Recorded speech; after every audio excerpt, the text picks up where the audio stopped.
जरा सोचिए, आज से करीब 50 साल पहले का भारत। सावन का महीना शुरू हो चुका है। रात भर हुई बारिश के बाद सुबह सुबह मिट्टी की सौंधी खुशबू पूरे गांव और मोहल्ले में फैली हुई है। कहीं पेड़ों की डालियों पर रस्सी बांधकर बच्चे झूला झूल रहे हैं, तो कहीं बारिश के पानी में खेल रहे हैं। इधर घर के आंगन में बैठी महिलाएं लोकगीत गा रही हैं, रेडियो पर पुराने गाने बज रहे हैं और रसोई से गर्म पकौड़ों, कचौड़ियों और चाय की खुशबू पूरे घर में फैल चुकी है। पिताजी को चाय पकौड़े खाने की तलब लगी है, माँ 56 पकवान बना रही है और बहन दरवाजे के सामने बैठकर किसी के आने का इंतजार कर रही है, क्योंकि रक्षाबंधन आने वाला है और आज शहर से आएंगे उसके प्यारे भैया। ये वो दौर था जब रक्षाबंधन आते ही घरों में एक अलग ही रौनक दिखाई देने लगती थी। कई बहनें अपने हाथों से राखी बनाती थी, भाई अपनी हैसियत के हिसाब से कुछ छोटा सा तोहफा खरीदता, माँ घर में देसी घी की मिठाइयाँ बनाती और हर किसी को राखी बांधने के मुहूर्त का इंतजार रहता। लेकिन रक्षाबंधन की ये कहानी सिर्फ 50 साल पुरानी नहीं है। इस त्योहार के पीछे सदियों पुरानी परंपराएं और कई ऐसी कहानियां जुड़ी हैं जिन्होंने समय के साथ इसे भाई बहन के रिश्ते का सबसे खास त्योहार बना दिया। तो आखिर रक्षा सूत्र बांधने की परंपरा शुरू कहाँ से हुई? पुराने समय में राखी कैसी होती थी? 70 और 80 के दशक में रक्षाबंधन कैसे मनाया जाता और कैसे सावन का महीना पूरे भारत में खुशियों की लहर ले आता था। आज हम समय के पहिए को पीछे घुमाएंगे और चलेंगे उस दौर में जब सावन की बारिश में मिट्टी की खुशबू थी, राखी में सादगी थी और यकीन मानिए, ये वीडियो आपकी आंखों को खुशी के आंसुओं से भर देगा। दोस्तों, 70 और 80 के दशक में सावन शुरू होते ही घर के बच्चों की सबसे बड़ी खुशी स्कूल की छुट्टियां नहीं बल्कि बारिश हुआ करती थी। बारिश की पहली बूंदें गिरते ही बच्चे कागज की नाव बनाकर गलियों में जमा पानी में छोड़ देते और जिसकी नाव सबसे दूर तक जाती उसकी जीत हो जाती। गाँव में तो कई जगह तालाब और खेतों के किनारे बच्चों की पूरी टोली जमा हो जाती थी। दूसरी तरफ लड़कियों और महिलाओं के लिए सावन का मतलब था झूले और गीत। नीम, पीपल, बरगद की मजबूत डालियों पर लंबी रस्सियां बांधकर झूले लगाए जाते और घंटों तक सावन के लोकगीत गूंजते रहते। कई घरों में तो पड़ोस की महिलाएं भी एक दूसरे के घर इकट्ठा होकर गीत गाती और मेहंदी लगाती थी। शहरों में भी सावन की घर की चारदीवारी तक सीमित नहीं रहता था। पुराने मोहल्ले में शाम होते ही बच्चे गलियों में निकल आते, कहीं बारिश में खेल रहे होते तो कहीं पेड़ के नीचे बैठकर गपशप चल रही होती। जिन घरों में रेडियो था वहां खिड़कियां खुली छोड़ दी जाती और बाहर बारिश के शोर के साथ अंदर से फिल्मी गानों की आवाज आती रहती और बारिश के मौसम में खाने का अपना ही मजा था। गर्मा गर्म पकौड़े, कचौड़ियां, समोसे और चाय। कई परिवार में तो बारिश शुरू होते ही रसोई में यही फरमाइशें शुरू हो जाती और इसी सावन में जैसे जैसे रक्षाबंधन करीब आता, घर की रौनक एक और वजह से बढ़ने लगती। बहनें अपनी राखियां संभालने लगती, बाजारों में राखियों की दुकानें सज जाती और जिन बहनों की शादी हो चुकी थी उनके मायके आने की खबर का इंतजार शुरू हो जाता, क्योंकि उस समय राखी पर मायके पहुंचना कोई आसान काम नहीं था। कई बहनों को बस या ट्रेन से घंटों का सफर करना पड़ता और गांव में तो कच्चे रास्तों से बैलगाड़ी तक का सहारा लेना पड़ता था। लेकिन भाई की कलाई पर राखी बांधने की खुशी के आगे ये सफर छोटा लगने लगता था। अब सावन की उसी सुबह को थोड़ा करीब से देखते हैं।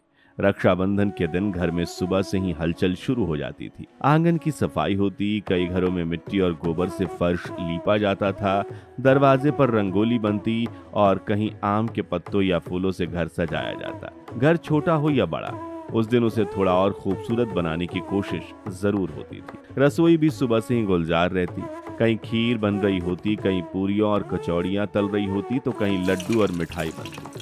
क्योंकि मित्रों, उस दौर में त्योहार का मतलब बाजार से मिठाइयों का बड़ा डिब्बा खरीदना नहीं था। घर की रसोई में घंटों मेहनत करके माँ पकवान बनाती, जिसकी खुशबू से ही बच्चे खुशी से झूम उठते। उधर बहन अपनी राखी संभाल कर रखती। 70s और 80s में राखियां आज की तरह बड़ी बड़ी दुकानों और ऑनलाइन स्टोर्स में नहीं मिलती थी। बाजार की छोटी दुकानों पर रंगीन धागों, मोतियों और छोटी छोटी सजावट वाली राखियां टंगी रहती। कई घरों में तो बहन खुद अपने हाथों से भाई के लिए राखी बना लेती थी और सबसे ज्यादा इंतजार होता था भाई के आने का।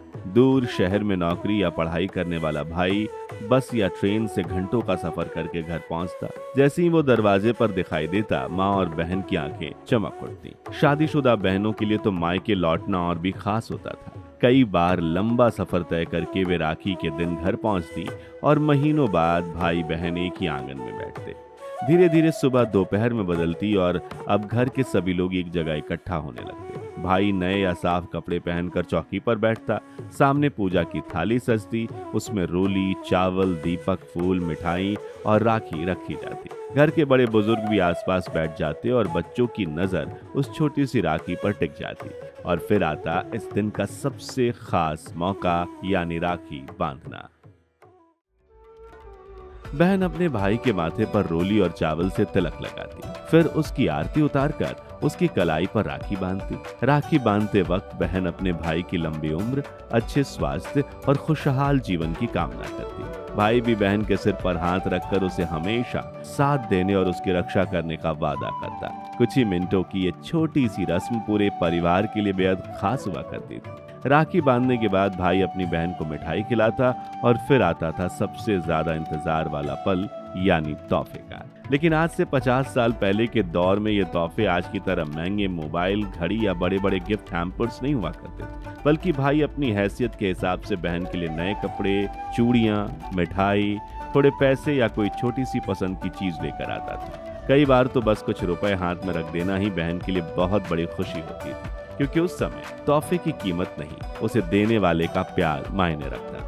इसके बाद पूरा परिवार साथ बैठकर खाना खाता, घर में आई भाई बहन, बच्चे और रिश्तेदार घंटों बात करते, पुरानी यादें ताजा होती और हंसी मजाक चलता रहता। कई बार पड़ोस के लोग भी मिलने पहुंच जाते और देखते ही देखते घर का त्योहार पूरे मोहल्ले का त्योहार बन जाता। उस समय रक्षाबंधन की सबसे खूबसूरत बात शायद यही थी कि इसमें सिर्फ भाई बहन नहीं, बल्कि पूरा परिवार और आसपास के रिश्तेदार भी शामिल हो जाते।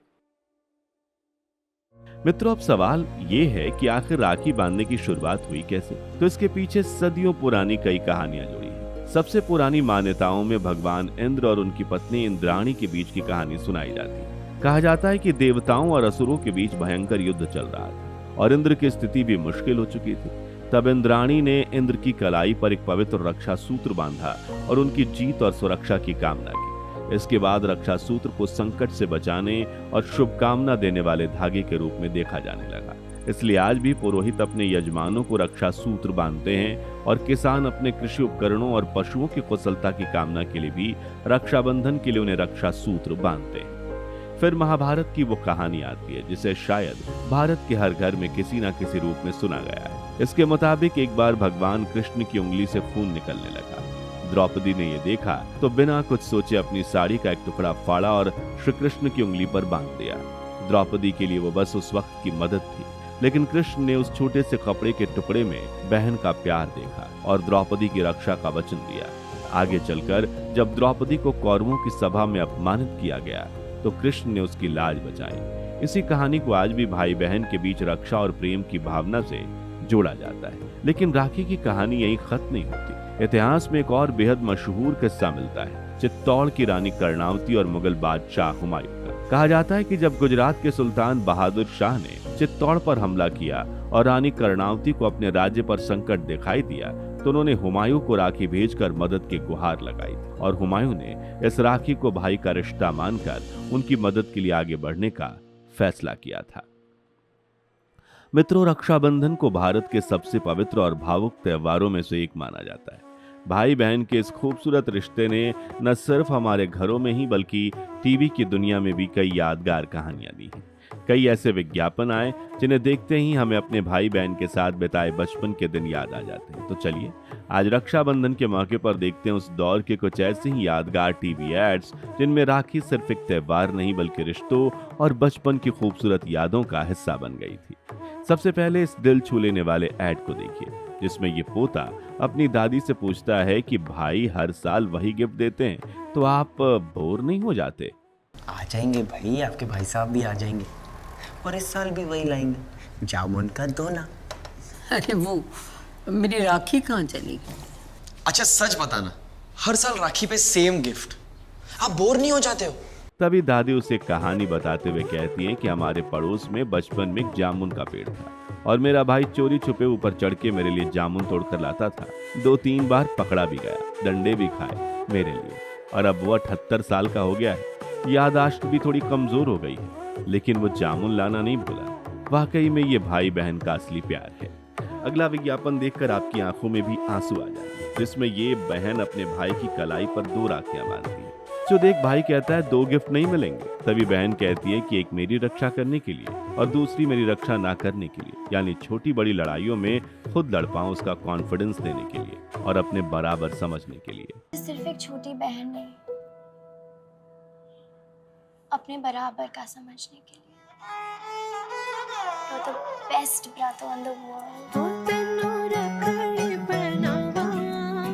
पता है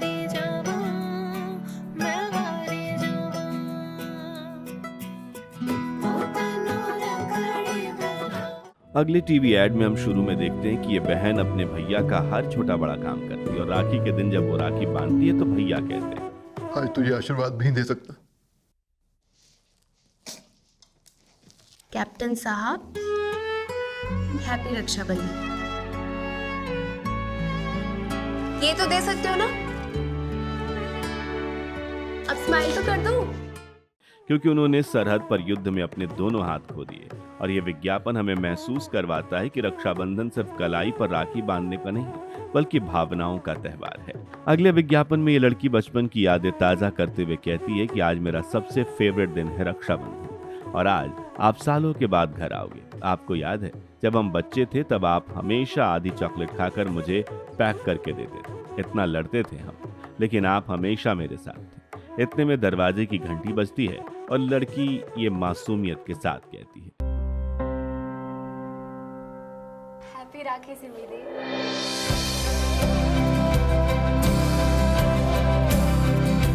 वाकई ये विज्ञापन देखकर हमारी आंखों में आंसू आ गए, क्योंकि राखी सिर्फ भाई बहन का त्योहार नहीं, बल्कि उस हर अपने की कलाई पर राखी बांधने का त्योहार है जिसने हमेशा आपका साथ दिया।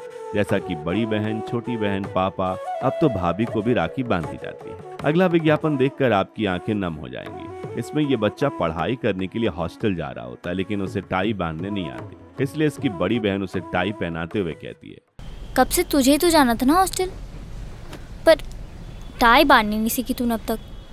लास्ट टाइम है, सीख ले, मैं नहीं होंगी ना उधर। उस वक्त बच्चे की आंखों में आंसू आ जाते हैं और वो कहता है, आप नहीं होंगी ना उधर, तो इसलिए ये भी बांधना सिखा दो। कब से ट्राई कर रहा हूँ, मुझसे बंद ही नहीं रही है। आप जब भेजोगे तो क्या करूँगा? मुझे राखी बांधने नहीं आ रही, जब आप राखी भेजोगे तो मैं क्या करूँगा। वाकई में ये टीवी एड उन लोगों की आंखों में आंसू भर देंगे जो भाई बहन की दूरी की वजह से एक दूसरे के साथ रक्षाबंधन नहीं मना पाते। मित्रों, आज रक्षाबंधन का त्योहार पहले से कहीं ज्यादा आसान हो गया है। बहन घर बैठे राखी मंगवा सकती है, भाई ऑनलाइन गिफ्ट भेज सकता है और अगर दोनों अलग अलग शहरों में हों तो वीडियो कॉल पर एक दूसरे को देख सकते हैं। लेकिन करीब 50 साल पहले ऐसा कुछ नहीं था। राखी के दिन भाई बहन एक साथ होना ही सबसे बड़ी खुशी हुआ करती थी और किसी कारणवश ना मिल पाना सबसे बड़ा दुख। उस दौर में राखी की चमक शायद कम थी, लेकिन रिश्तों की गर्माहट ज्यादा थी। मिठाई घर में बनती थी, राखी साधारण होती थी, तोहफा छोटा होता था, लेकिन भाई की कलाई पर बहन के हाथों से बंधा वो धागा बहुत बड़ा एहसास लेकर आता था। पूरा परिवार एक साथ बैठता, बच्चे इधर उधर भागते, महिलाएं बातें करती थीं और शाम होते होते वही आंगन हंसी और यादों से भर जाता। आज हमारे पास त्योहार मनाने के लिए पहले से ज्यादा साधन है, लेकिन शायद उस दौर जैसी फुर्सत कम हो गई है, क्योंकि आखिर में रक्षाबंधन उस रिश्ते का नाम है जिसमें बचपन की शरारतें भी हैं, छोटी छोटी लड़ाइयां भी हैं, एक दूसरे की शिकायतें भी हैं और जरूरत पड़ने पर सबसे पहले साथ खड़े होने का भरोसा भी। और शायद यही वजह है कि जब कभी पुराने दिनों की कोई तस्वीर सामने आती है, किसी पुराने रेडियो पर सावन का गीत सुनाई देता है या किसी पुराने संदूक में राखी का सूखा हुआ धागा मिल जाता है, तो दिल बस एक ही बात कहता है, वो दिन भी क्या दिन थे। तो दोस्तों, आपको 70, 80 और 90 के दशक का वो सुनहरा दौर कैसा लगता था? इस वीडियो को देखकर आपके बचपन की कौन सी याद ताजा हुई और क्या आज भी त्योहारों को उसी तरह मनाना चाहिए जैसे उस दौर में मनाया जाता था? कमेंट्स में बताइए। इस वीडियो ने आपके भी दिल को छुआ हो तो इसे लाइक और शेयर करके 21,000 लाइक्स जरूर करवा दीजिए और ऐसे ही दिलचस्प वीडियोस के लिए चैनल को सब्सक्राइब करके पास वाली घंटी बजाना मत भूलिएगा। धन्यवाद।